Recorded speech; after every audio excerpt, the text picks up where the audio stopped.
Puncak peringatan Hari Pendidikan Nasional tahun 2022, BPMP Provinsi Aceh melaksanakan serangkaian kegiatan internal, baik itu persiapan penataan lingkungan kantor maupun persiapan upacara bendera Hari Pendidikan Nasional tahun 2022.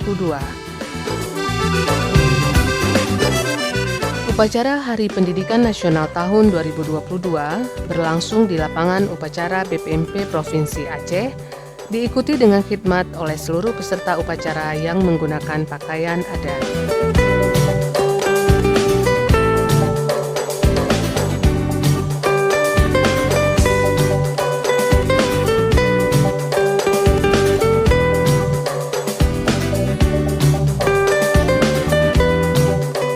Setelah upacara, BPMP Provinsi Aceh melaksanakan kegiatan halal bihalal sekaligus pelepasan salah seorang fungsional BPMP Provinsi Aceh, Teti Wahyuni MPD, yang telah dilantik sebagai Kepala BGP Provinsi Aceh.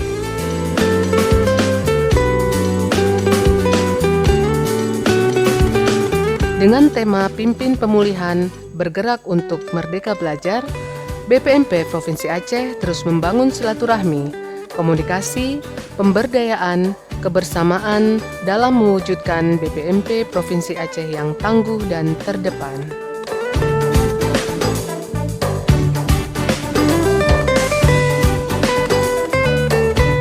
BPMP Provinsi Aceh mengucapkan Selamat Hari Pendidikan Nasional tahun 2022. Pimpin pemulihan, Bergerak untuk Merdeka Belajar.